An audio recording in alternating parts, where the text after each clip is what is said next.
what's your shirt? Lydia and Barbara and Adam and Charles and Delia and Beetlejuice. And titties! And titties.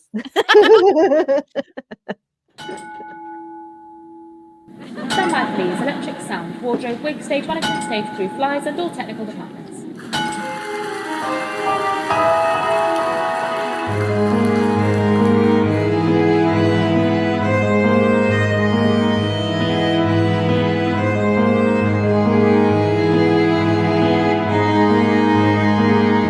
Welcome to Leave the Ghost Light On. Speaking of Beetlejuice, did you see the new movie? Mm-hmm. Yeah? Yeah, we finally saw it, yeah. Nice. What'd you think? It was cute as hell. I really did like it. I really did. I expected not to, but I really did. Yeah, I liked it. I watched it. It was kind of funny. I watched it on the plane back from my contracts. Like I guess what was that? Probably like 2 weeks ago or something. But I was on a Delta flight where they actually have like the entertainment because I'm used to flying on Spirit and Frontier, and I missed out when they gave us the free headphones. And so I was like, oh crap. So I was waiting for them to come by with like their food service and I could be like, can I have some headphones? Yeah. And I put Beetlejuice on and was just like staring at the screen, like reading the subtitles for like the first 45 minutes of the movie. Oh, no. So I've seen it, but not with sound for the first 45 minutes. But it was good. I don't know. The first 45 minutes aren't necessary with sound. Exactly. Yeah, it was fine. I think like right as he like comes back or whatever, right as she's whatever her name is goes to the underworld was when I got Yeah. No, it was cute. And I like I just forgot her name. The girl who plays Wednesday. Oh yeah. Her I do like her a lot. Yeah. So she's pretty good. Yeah. Yeah, we had fun. Cool. Yeah. Did you go see it in theaters? Nope. We waited till it was on whatever platform thing, and then we were like, yeah. Nice. Oh, did you here? I've got one more thing that we can talk about. That's going to be so outdated once this comes out. Have you seen Wicked yet? I still have not. In fact, okay, I have not. Are you excited for it, or are you kind of like? Yes, whatever? I still do want to see it, but it's also like I can also just wait till it comes to my house. Till it comes to my house.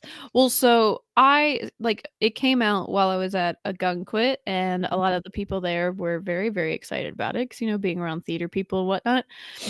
I didn't know anything about it. Obviously, I know Wicked and whatnot, and I've seen the trailers. We saw Wicked. Yes, we saw Wicked together and cried. We cried so much. It was so cute. No, honestly, that was really fun.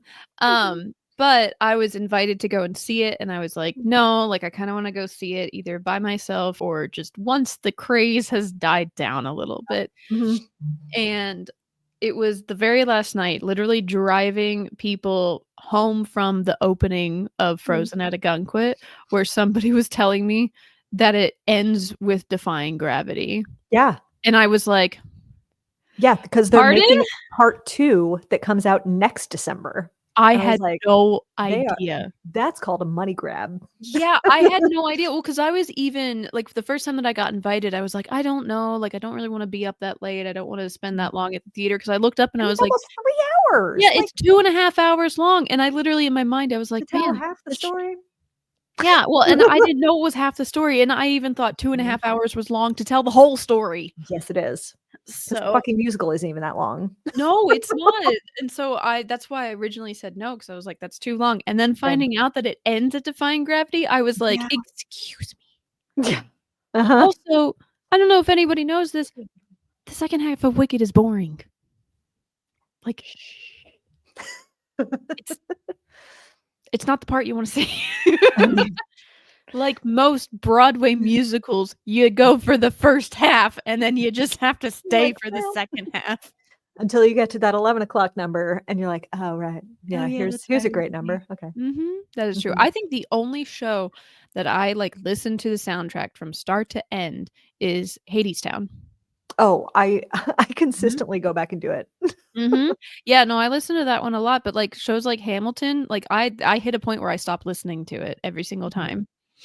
So yeah, where it's like, nope, I don't care about any of the songs after this. Yeah.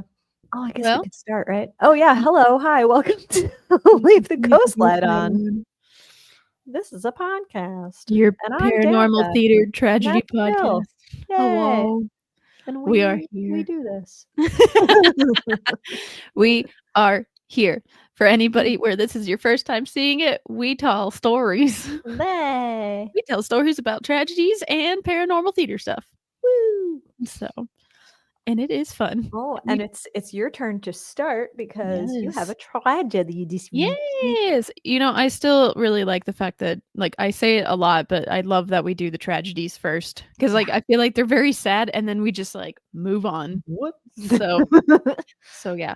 So I have kind of a doozy today because I Mhm. was trying to think, like, what can I do? Like, we have a whole list of things, and because I knew you were doing a fire last time, I was like, I don't want to do a fire this time. I want to mix it up at least a little bit. Yeah. And this idea just like randomly came to me, and I can't believe I hadn't thought of it originally. And this is a story that I don't know if you know anything about, so we'll find out. But so my story today is going to take place in the Mirage Theater. Oh, So, okay. um, and when I say the Mirage, I mean the Mirage on the Las Vegas Strip. Yes. Yeah. I had to assume, yes. Yes. So, because I was like, there's nothing, like, there's no ghost stories, there's no tragedies, like, there's nothing that happens in Vegas, and that's what made me be like, wait, yes, there is. There's plenty of shit. Yeah, it's just hard because, like, there's not actual theaters, but this one did take place in a theater. So, little fun fact, the Mirage is actually being demoed. Oh, that's right. Oh, yeah. Yeah, so this beautiful little casino that's been around for a while is getting Mhm. demoed to make room for the ugliest casino that I've ever seen, which Shock. is the new Hard Rock, casino, and they've been fighting to be on the Strip forever now, and they're gonna build a giant guitar. Oh, exactly like the one they have in Hollywood, Florida. Yeah, It's it's gonna yes, we have that, and it is yeah, intrusive and just yeah, beyond stupid. it's gonna be a look. Um, Mhm. but the Mirage Casino was built in 1989, and at the time, it was one of the most expensive casinos in the world and it was built for just a measly $630 million. Oh, is that all? Yeah, aw, no big deal. And the Mirage, like, for anybody who's been in Vegas or heard of Vegas or knows anything about the Strip, the Mirage was kind of one of, like, the, like, staple point casinos. Like, there's the big ones. It's like the Mhm. MGM, Bellagio, Yeah. Caesars, and the Mirage. And then, like, there's other ones that are sprinkled in that people have heard of, but, like, those were always kind of, like, Those are the big ones, yeah. the big ones, Yeah. yeah. I didn't realize Um, it was built that late. yeah, actually, a lot of casinos were built pretty late. Like, the Bellagio was built in 1995. Fuck. Yeah. Yeah, they Wow. just celebrated, their 25 no, their 30 25 30 whatever, Oh, their don't know. anniversary. So I Like, guess Bellagio was built in 1995, but I think it opened in 98. I can't remember, something like that. I just know I have a Bellagio hoodie that I was given last year yeah. that says 25 years. There you go. Um, but anyway, yeah, so, like, all of, like, the big casinos, like, the big modern ones, again, Caesars, MGM, all of those ones were kind of built in, like, the late '80s, early '90s. Wow. That's when the Strip, like, really started to look like what we know it looks like now. Because Mhm. before it was all mostly on, like, Fremont Street. So, Oh. that's Mhm. OG Vegas, and it's Mhm. gross and nobody should go there. Anyway. Except for, Majestic Repertory Theater. Oh, well, no, that's the Arts District. Oh, Arts is that different? Okay, that's different, okay. Yes, no, But yes, Fremont Street, everyone the go Arts to Dis Majestic Rep. Yes, the Arts District is, like, super cute, super up and coming as well. Love that area, and then Fremont is, like, another half a mile down the road. Oh, okay. And I mean, Nick is from Henderson, which Mhm. is effectively Vegas, and he was like, "Yeah, that arts district used to be the red light district." Yep. Oh, yeah. Yeah, Yikes. they are definitely turning it around. Yeah. So, they're, like, turning it around, but it doesn't feel like it's being, like, gentrified, which is kinda nice. Hmm. So, like, they're keeping, like, a lot of the original stuff and, like, everything's not getting too expensive or too Mhm. bougie. It's just like, Mhm. we're gonna throw in some breweries. And Mhm. so Yeah. anyway, so, like I was saying, the Mirage was built in 1989. And it had about I didn't write this down. I was gonna write down how many like rooms it had, but it was a pretty decently sized casino and hotel, and it had kind of like tropical-esque theme to it. Like out Like front, how Coconut like Grove. yeah, like Coconut Grove. That's exactly right. That's what made me think about it. I was like, oh my gosh. Like the inside, they had lots of gardens and lots of like tropical plants and all kinds of stuff. And out front, like how the Bellagio has its fountains and the one place has like the Eiffel Tower and things like that. The Mirage had like a giant volcano.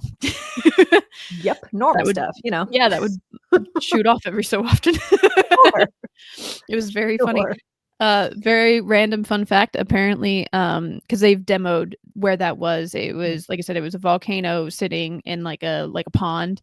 There was a family of ducks that have lived in that pond for like 10 years, and everybody was like, what are you gonna do with them when you concrete it in? And apparently they like had a whole like Instagram story of like them relocating the Oh, ducks. good. Okay, good. Yeah, I thought that was very cute. They just went to the Peabody in Memphis. I know, right? Oh, so That'd be good. cool. It's one of my favorite things. It's the only good thing in Memphis. I love it. I used to work there. Did you really? I did. I was the salon manager. Oh, that's Yeah, right. I down in forgot. the basement. Mhm. That's how Yeah. I met Zooey Deschanel's mom. Nice. For anybody who has never been to Memphis, which is, I was gonna say a lot of people, but most of our listeners are probably actually in Memphis, like my mama. Hi. But the Peabody is like a very, very nice old hotel in Mhm. Memphis that is famous for having a duck parade and ducks that swim around in a It's little so cute. fountain. It's so cute. Just so freaking cute. Oh, man. Okay, so the Mirage, ever since it opened, was home to a lot of, like, really, really big shows, one of the biggest ones being Beatles Love by, Right. Cirque du Soleil, which is the show about the Beatles, and then the other one, which made them really, really famous, was the magician duo, made famous Oh. by their use of big cats. I'm Oh talking about god. Siegfried and Roy. Do you know the Oh story? god.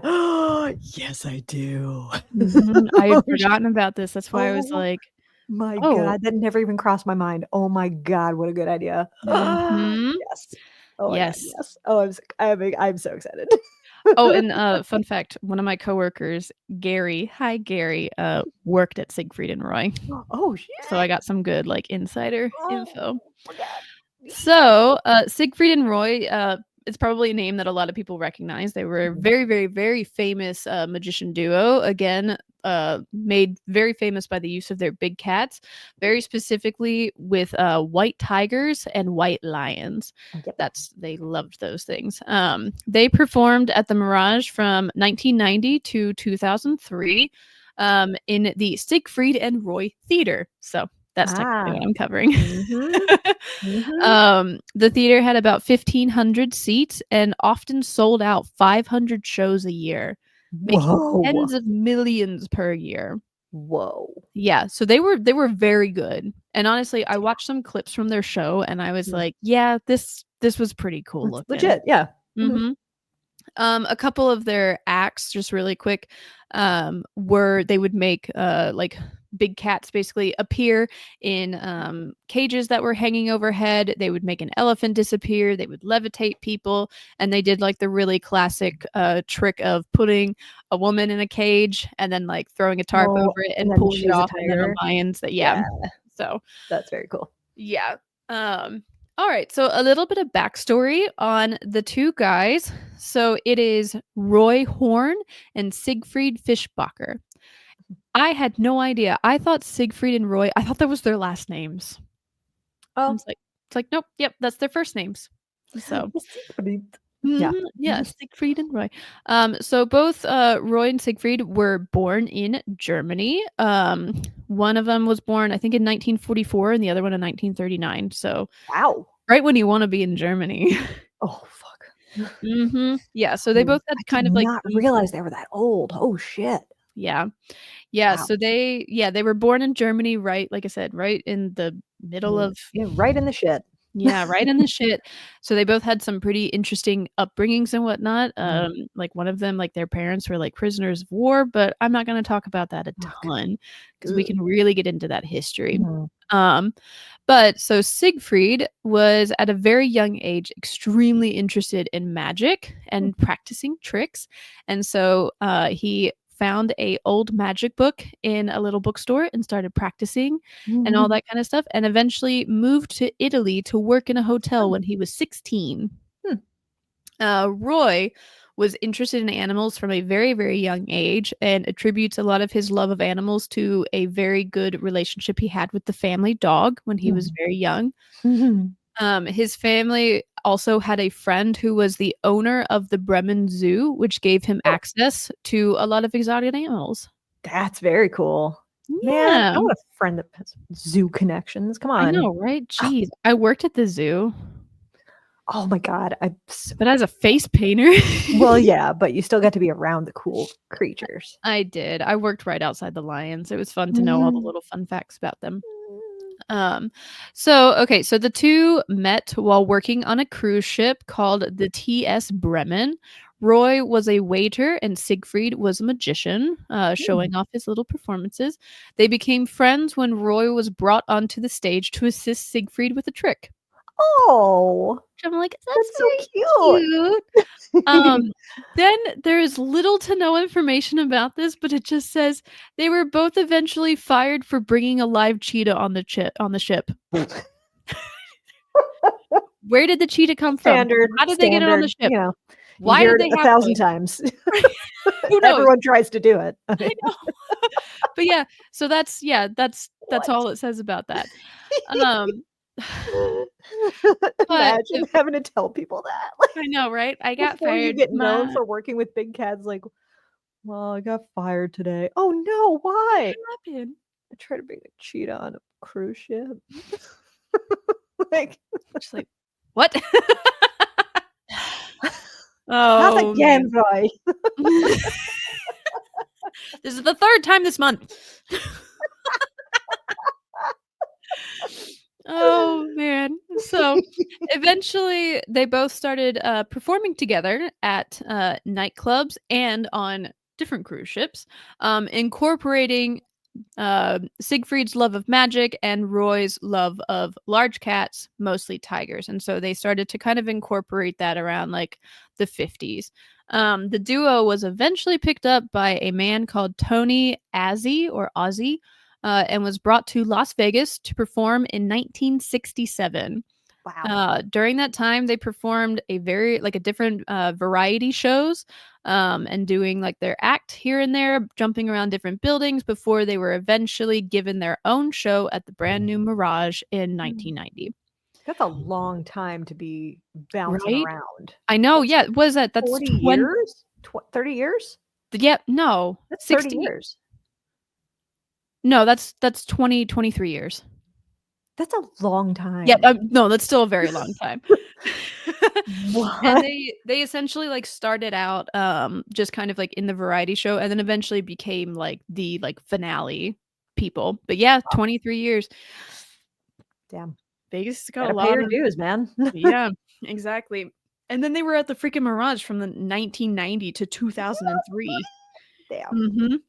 Mhm. Apparently the 2 were romantically involved periodically, but they'd never really liked to talk about it. So Yeah. I don't think like, they weren't married, they weren't Mhm. in a consistent relationship, but they were, Mhm. Yeah. They were on again, off loving. again. Yeah. Yeah, exactly. Yeah. Um, Show business. yeah, exactly.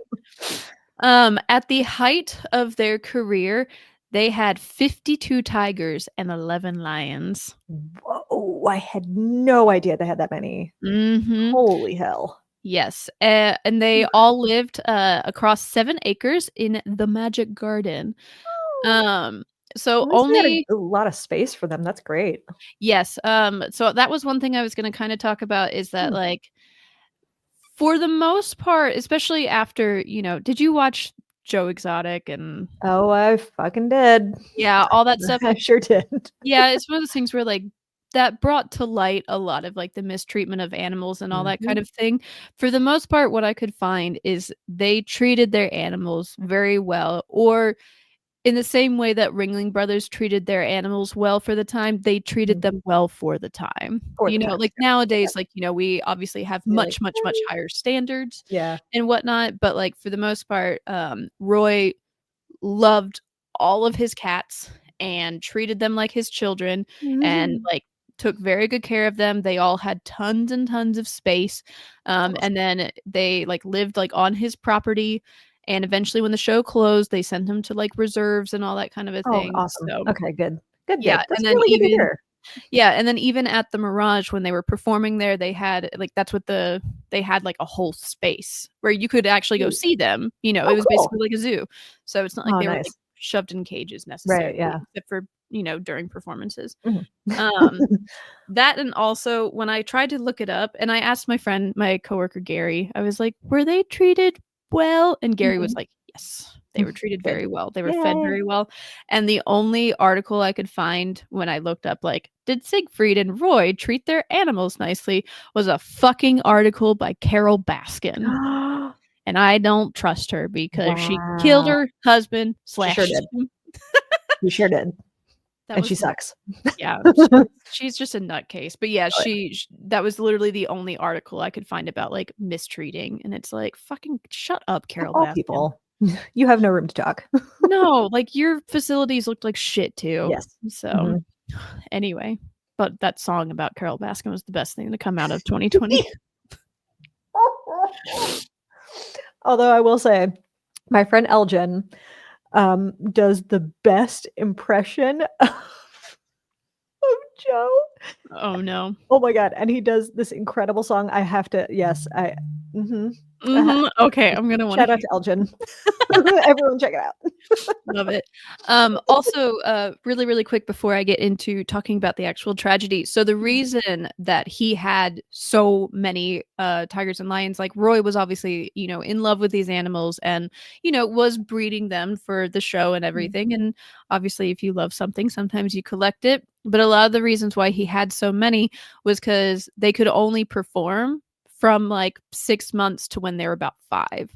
And Okay, so yeah, I kinda figured there was some trade-off Mhm. there of, like, Yeah, and so in the way of, like, what that Joe Exotic thing showed us was basically, like, they would keep these animals and then they would get rid of them. Mhm. So for Roy, he has so many because once they aged out of doing the show, he just kept them. Mhm. So they just kept on Just they just hang kept them. out. Yeah, they just kept hanging out and had a nice little retired life. Oh. Yeah. So again, don't quote me on that if I'm wrong, I apologize, but for the most part, from what I could find, they were treated well for the '90s. Mhm. Mhm. So what we are going to be discussing today is going to be the incident that took place in October of 2003. So Siegfried and Roy set out to do their show just like any other day in their 13-year career at the Mirage, except for today was a special day because it was Roy's 59th birthday. Oh, wow. Mhm. So, in this particular part of the show, Roy was on stage with the 7-year-old tiger, white tiger, called Manicore, Hmm, which is a fucking badass name. right? The tiger had been with them for years and was pretty well trained as an entertainer and being on the Las Vegas stage. So during the show, Roy held the microphone up to Manicore, up to his mouth, and was asking him to like say hello. However, the tiger was just not really interested in Hmm, playing tonight. hmm, So Roy was kind of like, being like, "Come on, say hello," hmm, and the tiger turned and bit him in the hmm, sleeve. To which Roy didn't panic and was just like, "This is pretty normal," and he took his microphone and just kinda, like, booped him on the nose hmm, until he let go. But he just bit his sleeve, he didn't bite his arm. hmm. Again, Okay. nothing particularly crazy, but obviously the animal's not cooperating. Yeah, yeah, there's something going on. Yeah. So as the act was kind of finishing, once Roy was kind of like, "All right, we're gonna, move on," Roy began walking off the stage. And at that moment, everything changed. The tiger lunged at Roy and swiped his feet out from under him. He then jumped on top of him, bit him in the neck, and dragged him off the stage, leaving a massive trail of blood in his wake. Fuck. Mhm. Have you heard about this? I didn't know the specifics. Mhm. Oh. So, again, the tiger dragged him off stage, and it took over 3 backstage technicians and the trainer to get the tiger to finally let go by dousing him with a fire extinguisher and, like, grabbing his jaw and pulling Oh it my apart. god. In the end, Roy, the bite was so severe that it severed his spine. And this is kind of crazy. This is, like, my one little insider. The guy who interviewed Garrett at Awakening for his job, this guy's name is Mike Herbert, I might bleep that out, we'll see, is literally the guy who stuck his fingers into Roy's neck in, like, the teeth marks to stop the bleeding Oh my until the god. ambulance got there, and my friend Gary was there that night. Holy shit. Yes. One thing that is very, very notable that, again, Gary also said and all the news articles say is that basically when Roy was being taken away to the hospital, he quoted "Manicore is a great cat. Make sure no harm comes to him." Ah, that's a good fucking dude. Mhm. Yeah. Like, knowing that somehow, like, that's the mark of I mean, ask Josh any day of, like, that's the mark of somebody who gets animals, is Mhm. knowing that it was not the animal's fault that this happened. Mhm. This is something to do with something that a person did. Yeah. They are just acting on instinct because Yeah. they're a fucking animal. Yeah, exactly. Like, they're still wild animals. Mhm. Like, even, domesticated dogs, they still have instincts that Mhm. you cannot train out of them because they Exactly. are animals and they don't speak English What? or They French don't? or German. I was gonna say, but they sure do know what treating outside sounds like. Shh, don't say those words. I know, I'm sorry. Um, so in the end, just a really quick to wrap up so you're not worried about Roy. Roy did survive. Um, he lost a lot of blood. Nice. He I had bet. multiple strokes. He had multiple, like, in and outs, heart stopping, all kinds of Oh stuff. my god. But in the end, he did survive, but he was left with permanent motor and verbal abilities. The show obviously ceased to happen. Yeah. By about March of 2006, Roy was able to walk and talk Oh, wow. with the help of Siegfried. And then I think it was in 2009, I didn't write down the date. They did kind of a, like, final performance, a little thing Oh. because they didn't get to do one, just like a little mini Mhm. one. And they said that they used Manicore because the tiger did survive. That they said that they did use Manicore just to show, like, we have no ill will against him. However, people are kind of like, was that really Manicore or was that a Oh, different tiger that you're just yeah. calling Manicore? There's So pretty easy ways to figure that out. I know, right? But Tigers are either very distinctive markings. yes. Um, but either way, for the most part, like I said, Manicore survived, Roy survived, but that was the end of the show. There's a couple of theories as to why that happened. It kind of makes sense that for Siegfried and Roy, they're gonna have their own personal theory to kind of like either they know best or they're trying to save their reputation. So we're not quite sure which one is real because, as you just said, it's a wild animal. Could have been anything. So Roy believes that basically as he was walking off the stage, he had a stroke. Oh, And so he believes that that is why Manicore was acting weird is because he animals could can he could sense. tell he was Mhm. oh, Yeah, and so basically when he was walking off the stage, that's when he swiped him because he was having a stroke and dragged him off stage, quote, "to safety." However, it's a mm, giant tiger, it's gonna, mm, especially because he wasn't attacking him. hmm, Like, he wasn't like, bite, mm, bite, bite, yeah, bite. yeah, It was yeah, one bite and a drag, hmm, hmm. and then he just didn't let go. but he wasn't like shaking him or doing anything. But anyway, so that's Roy's Mhm. thought, which, again, is like maybe saving their reputation. Maybe also he's Mhm. just like the animal, I love this animal. We have a relationship, we have a bond. Mm. And he did have multiple strokes that night. So, Wow. and he was older. So it Yeah, is it's turning possible. 59. I mean, it's pretty Yeah. young for a stroke, but like, yeah. I mean, it's Mm, still possible, yeah. Yeah, it's still possible. So like I said, he definitely had multiple strokes. So that one's Mm. possible.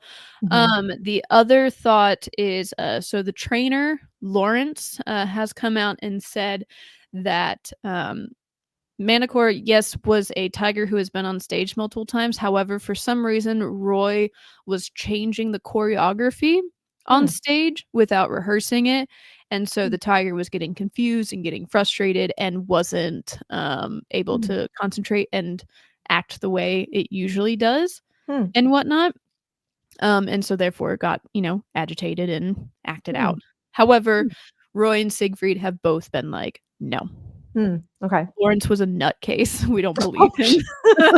It literally says, I think there's a quote that's like, "Well, Lawrence has other problems in his life, so whatever." yeah. Whoops. Yeah. Yeah, so it is kind of up in the air as to why it happened. Mm. Oh, and one little thing is that once they did get him to release Roy, he like immediately ran to his cage and like Oh. did his like the thing that is Huh. in his brain of like go home kind of a deal. Huh. Um, Hmm. However, they didn't do any investigations into it because obviously it was, Roy's the one who got hurt, so he's the one who Mhm. assumed all responsibility. Nobody else got hurt. Mhm. And so they didn't release any footage of Mm. the attack, so you cannot find it anywhere. Good. That's Because probably good. yes, no, it's good for long run, but they basically the police wanted it to investigate and they were like, "No, we're dealing with it." And Mm. also because they just shut down the show, it was like, "We don't." Also, what are the police gonna do? I know, I think it's basically like finding liability. Yeah. So, however, the one thing that did kind of come out from this show, and it was about time anyway, was Mm. it kind of alerted. I don't know who it would be if it's not OSHA, but basically like how like ASPCA? live, huh? ASPCA? Well, no, Or it was the how it was the parameters for live animals in entertainment. hmm. And it wasn't so much how animals should be treated, it was more of like, what's a safe distance for, a tiger versus Huh. an audience member? Because, like, the tigers were just Oh, there.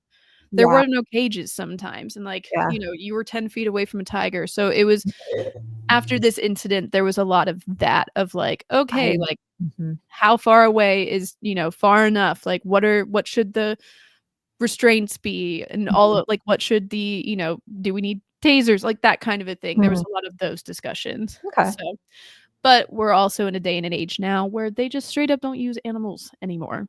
Yeah. So, like, most circuses use, like, animatronics or puppets. Mhm. So Mhm.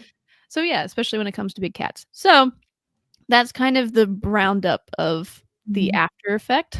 Um, so Roy and Siegfried continued to live in Vegas, which I think is very cute that I was here while they were here. Mhm. They obviously stopped performing, but they continued being around and being present in Vegas.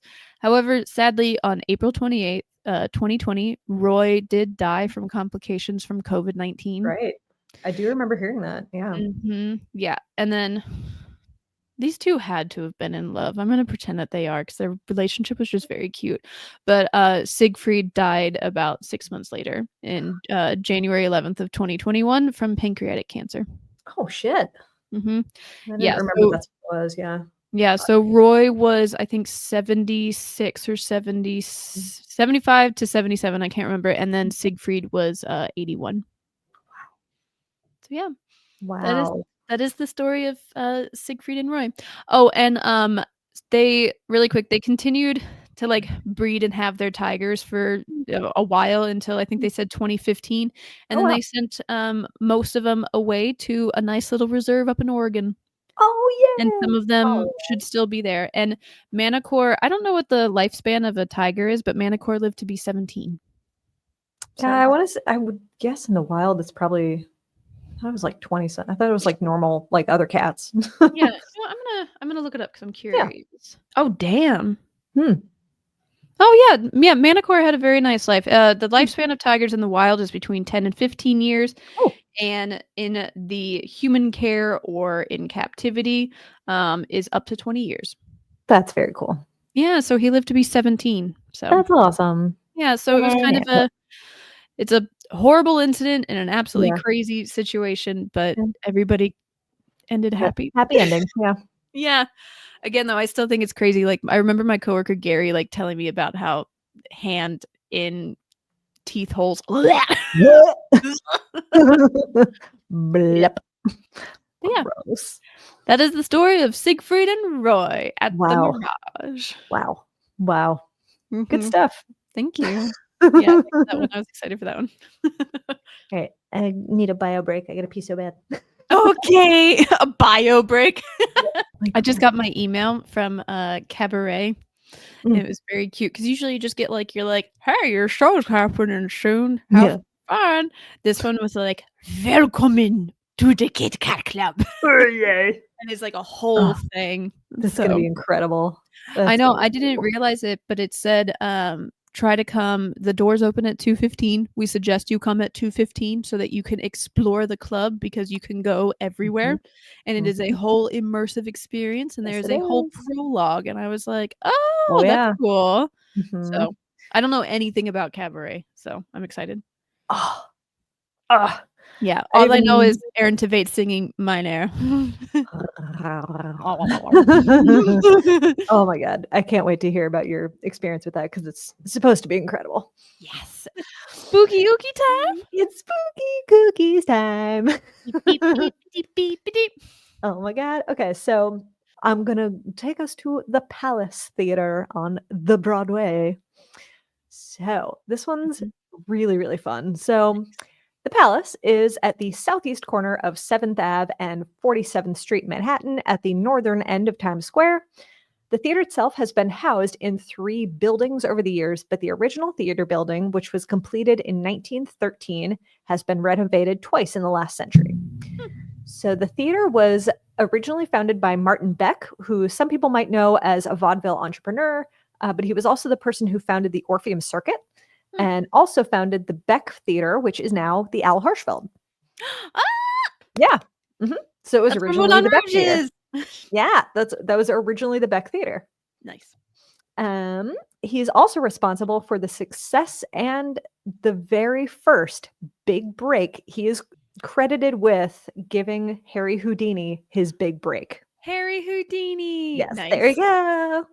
Woo! Yeah. Nice. So, the palace. I am going to send you this link so that you can see this because it is so cool. So, that is an image of the original foyer. Okay. Yeah. So pretty. Yes. I'm looking at it on Wikipedia. Okay. Now look at the auditorium Pretty. picture. Yeah. Oh, yes, Yeah. it's so pretty. Gorgeous. So, yes, I love that it. is the original foyer. For anybody who's interested, go ahead and check on the Mm, Wikipedia page. It's got great pictures. mhm. As you can imagine, it boasted a metric assload of marble, stained glass, bronze, etc. Just like this, it had A fucking metric everything. ass load. Metric ass ton. Yes, that's like the qualifying unit of measurement is an ass Incredible. load. Mhm. So the original auditorium had a seating capacity of 1,820, very large. Yeah. This auditorium is actually part of the New York City Landmarks Preservation Commission and is a protected city landmark because it is the only portion of the original theater that still survives is that auditorium itself. Oh, wow. And it is actually encased in other stuff so that it can be like Mm. preserved as is. Yeah. It has been described as Baroque with Beaux-Art influences, Nice. which I mean, if you look at these pictures, I think it's both of those are Yeah. pretty easy to see. Gold and So blue. the theater opened on March 24th of 1913 with a vaudeville act headlined by Ed Wynn, who was a really popular entertainment vaudeville guy. Mhm. Tickets cost, get ready to be mad, $1.50 for matinees and $2 for evening shows. But Oh, here's nice. the thing, in today's money, what do you think those are? $1.50 and $2. And you said 1913? 13, yeah. I still feel like it's gonna be cheap. So like I want to say like $27. No, it's actually a little more than that. Really? So for $1.50, so for those matinee shows in today's money, you'd be spending $48.29. Okay. And for the evening shows, you'd be spending $64.39. But that is still That's still cheaper than what we're paying today. goddamn right. So, but that is a lot more Mhm. expensive than I was expecting. I thought Mhm. that it was gonna be like I said, like 30 cents. Right. Yeah. yeah. Mhm. Yeah. So to pay a pretty penny. Yeah. I mean, because you got to pay for all the ass load of marble somehow. Mhm. Very So true. the first successful play that ran there was called Miss Civilization, which featured Ethel Barrymore. Oh, And after actress Sarah Bernhardt appeared in that same show, that is when it became really popular. nice. So, and then because it was still mostly well known as a vaudeville house, to quote unquote play the palace meant that entertainers had reached the pinnacle of their vaudeville career. Nice. So the theater itself was nicknamed the Valhalla of Vaudeville. And this is a really great series of quotes from a performer named Jack Haley. He says, only a vaudevillian who has trod it stage can really tell you about it. Only a performer can describe the anxieties, the joys, the anticipation, and the exultation of a week's engagement at the palace. The walk through the Iron Gate on 47th Street through the courtyard to the stage door was the cum laude walk to a show business diploma. A feeling of ecstasy came with the knowledge that this was the palace, the epitome of more than 15,000 vaudeville theaters in America, Whoa. and the realization that you have been selected to play it. Of all the thousands upon thousands of vaudeville performers in the business, you are there. This was a dream fulfilled. This was the pinnacle of success. I So it just was a got big fucking chi deal. yeah, I just got chills thinking about that because I was like, I don't know, I was having that moment of like, yeah, like imagining how that probably feels to actually be like Mhm. walking up to it. It's like, yeah, that's amazing. Yeah. I love Yeah. that. Yeah, I know. Yay, Jack Haley. So great, Mhm. great writer in his own respect as well. Yeah. So over the years, some of the biggest names in the world would headline there, including Will Rogers of Follies fame, the Mhm. Marx Brothers, Fanny Brice, Sophie Tucker, Bob Hope, Vernon and Irene Castle. The list goes on. Nice. And for those of you who don't know any of those names, you probably should if you're like theater adjacent. Like I even if you so don't know like Bob Hope, like so I know the name Bob Hope. I don't know anything about Bob Hope. I need to look it up, but the only reason I ever think of Bob Hope is from Big Fish. Because oh have you fair. seen that movie? Yes. Oh yeah. Okay, it's I've when, I've seen the musical too. It's great. okay, so I don't know if they say it in the musical, maybe they do, but, like, when he's getting, the twins to, like, come to America Mhm. with him, and he's like, "I'll make you famous," and they're like, "Bob Hope?" And he's like, "Bigger." That's the only thing I know. I mean, Bob Hope was the real deal. Like Mhm. he was every USO show that ever happened, he was like the guy. Nice. But Fanny Brice, you probably remember that name from Funny Girl. Mm, That's mhm, who it's about. The Marx Brothers, I think mhm. probably everybody recognizes them. The Castles were, yeah. Anyway, yes, Yeah, giant list of people. yeah. Um, and one of the three staircases in the house was actually nicknamed the Judy Garland staircase because she was actually known to use that staircase for quote unquote surprise entrances. So she did end up playing there later on too. Nice. And of course, once vaudeville had lost its sparkle, it was, like most other theaters in New York City, turned into a cinema house. Mhm. However, and actually, I did find this was really interesting that before they went to full cinema house, they did basically like a combined vaudeville and cinema house type of thing where they would do like Mm, an act of vaudeville stuff and then a moving picture and then go back to vaudeville stuff. And then when it was no longer profitable, even as a cinema in 1965, the Nederlander organization purchased the property. the And Nederlander. then, mhm. And then in 1966, the Palace opened as a Broadway venue with the original production. Have any idea what this could be? 1966. 1966. You said the original. It's an original musical production. It's now become a big one. Bob Fosse did the choreography. Oh, shit. Music Man? Mm-mm. Give me one hint. I wanna try and guess, but my head's too full of different Um, how do I put this? Hookers. Miss Saigon? Sweet Charity. Oh, darn. But then, since then, the Palace has seen the premieres of plenty of other musicals, such as Applause, Man of La Mancha, Oklahoma, La Cage aux Folles, Legally Blonde, and SpongeBob. Oh, It nice. has premiered all of those as, their Mhm. original houses. Yeah. And a renovation to the theater went from roughly 2020 to 2023, which included raising the auditorium itself. So the entire floor, like the whole thing, went up by like 5 feet. That's so Yeah, cool. they had to like What pour new foundation and everything. And there's like all the architecture and stuff of how they did that is all available online. It's very cool. nice. For all my engineering dorks out there, check it out. It's fascinating. It is Yeah, fascinating. interesting. As of 2024, the theater has 1,648 seats, so down from about 1,800. Mhm. Once it reopened for performances in March 2024, it has seen, just this year, it has seen the concert residency of Ben Platt Mm. and musical Tammy Faye. Oh, nice. Do you have any idea what might be coming in 2025? It's a limited engagement. I think they said it's a 12-week run. It's coming in March. It is a straight play by David Mamet. I don't know if that's going to help you at all. You're asking the person who knows literally not a single straight play, has seen almost nothing. You may have Um, even seen the movie of this. It's got Alec Baldwin, even though that character doesn't appear in the original play. I don't know if I've seen Alec Baldwin in anything except for 30 Rock and Mm. um, Rock of Ages. I'm The not show is sure. it's Glengarry Glen Ross. Oh, no, I wouldn't have guessed that. Always be closing. Coffee's for closers. No, I wouldn't have guessed that. Anyway, yeah, so that's coming for 2025. Mhm. Yeah, Nice. which Oh, couldn't tell you why, but really quick, one of the big reasons I kind of wanna try and go to Broadway this year is Mm. because guess what else is coming to Broadway 2025? Huh. The Greatest Showman. Is it? Mhm. Yep, and I'm like, Oh, that's right. Yeah, didn't you see the Boston one or something? No. No, it hasn't even started yet. I think they just Oh. announced that it's gonna go to West End for a little bit, and then it'll come to Broadway. Oh, okay, cool. Cool, cool, cool, Mhm, cool. yeah, but they're starting to make that into a stage production, which honestly, it's That's about cool. damn time. It's gonna be fucking That could awesome, be so really cool. Like, they mhm. could do a lot of cool things with it, so Yes, we'll see. yes. 'Cause it's kind of like it feels like Water for Elephants and then also a circusy Mm, show, but they yes. don't have to worry about, like, using animals and stuff like that because that's not Mhm. what it is in the movie. So, anyway, that was Cool. another reason why I'm like, No, I it's wanna about go the into people, it. isn't it? Yeah.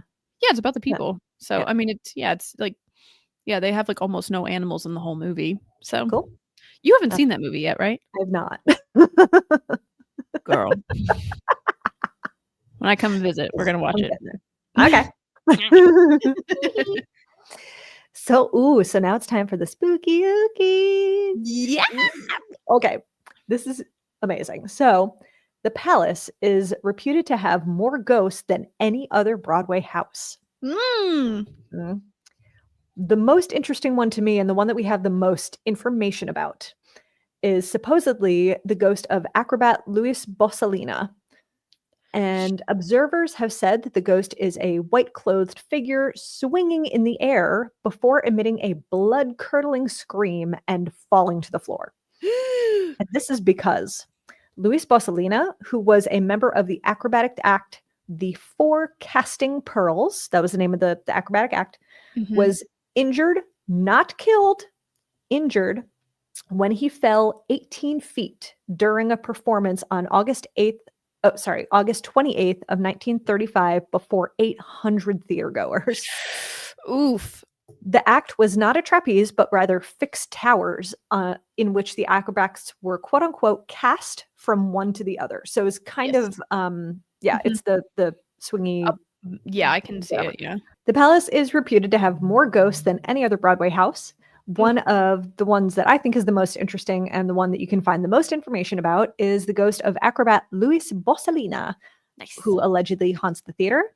Observers have said that the ghost is a white clothed figure swinging in the air before emitting a blood curdling scream and falling. Ooh. The first few sightings of this white costumed figure prompted research, and the stagehands unearthed what appeared to be the only photo of the 4 casting pearls wearing white unitards. Hi, Nice. Juniper. Hi. Hi, Juniper. Bosalina, who was a member of the acrobatic act The 4 Casting Pearls, was injured when he fell 18 feet during a performance on August 28th, 1935, in front of 800 theatergoers. Yeek. Bosalina's act was fixed towers in which the acrobats would quote unquote be cast from one to the other. So he did something that was, I believe it was called the death roll. Yeah. I think it was what it was called. Yeah. Where you have somebody's arms and they swing you and you do 2 Mhm. flips and then Right. you catch the other arms of the other person on the other side. Yep. Apparently, that didn't work out that time, and he lost his grip too early from the person who was flinging him. Oh. So he missed entirely and just slammed into the floor 18 feet down. Oof. But again, he did not die, but he did break his, effectively shattered his pelvis, and broke a couple of ribs. Oof. Ouch. So, but eventually he was fine, but he did not die. Mhm. But so somehow his ghost still likes to try to get that death roll right, I guess. And one even more disconcerting part of this is that presumably his appearance is said to foretell the viewer's death. I don't Oh. know where that came from, but it's scary. Yeah. Yeah. Another one is a shadow figure of a quote unquote mysterious man who passes open doorways late at night, while yet another is a child who likes to play peekaboo in the mezzanine, which is no thank you. Mm-mm. Others have made claims of witnessing a musician dressed in white who appears in the orchestra pit. And I'm like, he ain't doing it right if he's dressed in white. I know, right? Put on your He did it blacks, wrong. blend Right? into the Come on. background. Come on. Musical playing Um, monkey. We're gonna get so much hate mail for that. Sorry. Get in your pit, music monkey. Stay in your hole.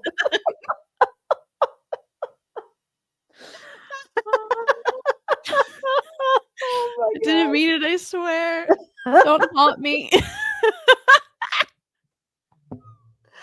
Holy shit. We're keeping that. That was great. Mhm. Oh, yeah. Oh, for sure. Oh man. And then during the run of the 2011 Anna revival, actor Ryan Vandenboom Van the boom. Vandenboom Boom, boom. claimed that when he was alone in a dressing room one night, he heard a voice distinctly call the name Judy. And some claim that Judy Garland herself haunts the theater, but I haven't found any like specific claims to that point. So it was Mhm. just he said it was just like somebody calling for Judy. So I don't Yeah. Judy know. Garland does haunt one of the theaters in New York. I don't remember which one it is, Oh, though. that's cool. Yeah, she might also just be one of those that, like, gets kind of seen everywhere. Yeah. So but yeah, there was Mm. one I remember I was looking at where it was like, "Oh, yeah, it's Judy Garland." So, anyway. You're just standing in the back smoking. Over the rainbow. No. Over the Oh my god. What I think was frustrating about researching this is in I wrote, I will note that in many quote unquote articles I came Mhm. across, the writers, if they can be so called, inaccurately portray the incident of the acrobat. Mm. Many spell his name wildly wrong, Oh. and others say that he even died, which is just not accurate at all. And I was like, you know what? I have to say, if that were me, I would absolutely haunt the shit out of that place until everybody got my name and my story right. Oh, yeah, for sure. Like, Yeah. No, I agree. mhm. Be like, "You So let's bitches." remember that his name was Bosalina, and he did not die. I'll say it again though. Bosalina Mhm. did not die during that accident. So get it right. He's going to Mhm. keep haunting it. So just Mhm. whatever. But Yes, so there is the Palace Theater on Broadway. Broadway. At some point when we finally do all of the houses, which I think we're doing pretty We're good. close. I think we've got at least 4 or 5 left or something Yeah. like that. Mhm. We should decide which one we would haunt if we could. Ooh, yeah. It's hard though because it depends on the show, but I kind of Mm. wanna now I'm starting to be like, I wanna pick, like, the prettiest theater. Mm. I mean, We if also have to Mulan go see shows in all of them first. that is very true. Honestly, I mean, whenever we can, we should go back to New York. So, Sounds great. if I go to New York, Hmm. you're gonna have a free place to stay, and then you just have to pay for a flight. Oh my god. Oh Oh, this is the best thing I've ever heard. oh my god. Done. Yee okay. Done. Ugh, we're doing it. Do it. 'Cause that's Do the it. hardest part is always, like, Yes. doing the, Mhm. we can go to New York for cheap, we can fly there for cheap and afford the Mhm. places, it's It's always the staying fucking in the it's hotel. the hotels, right? God. Ugh, rip off. It's okay, we're Anyway. gonna do it because 'cause I'm Yay. gonna stay in gypsy housing. Wee-hee! Woo. Yeah. Yeah, we gotta go see all the shows. Mhm. Nice. Well, that was a good story. Good job. Yay. Thanks. I love Broadway. Yay. Yeah, I'm Yay. sure there are a lot more stories that are just, like, out there lingering, like, on Reddit and Mhm. stuff that, yeah. Yeah. Yeah, it's fun trying to find those things, Yeah. but you Mhm. know what, though? You can always submit your own personal stories You guys for our could, listener 'cause stories. we want more of those. So, Mhm. just Yes, we do. email them, send Mhm. whatever it is, just send them over, and Yep. we're very excited to bring those to you very soon. Exactly. Yay. Precisely. Well, Cool. It's time to sign off, it is. and we don't know what that's like yet still Uh-uh. because we're professionals. I know, it's just so hard to sign off because I wanna be like, "Don't forget to leave the ghost light on," but then our little But it's sign off in our thing goes outro already. yeah, exactly, our Like, outro is our sign off. yeah. Exactly. So, yeah, everybody. Mhm. Precisely. Mhm. Okay, I get bye. Bye, sayonara. Yippee-ki-yay. Until next time, don't forget to leave the ghost light on.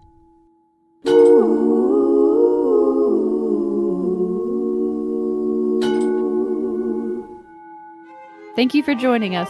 Leave the Ghost Light On was created, hosted, and edited by Danica Jackson and Jill Horn. Musical composition created by Jay Nygaard. Follow us on Instagram, YouTube, Twitch, Spotify, and more.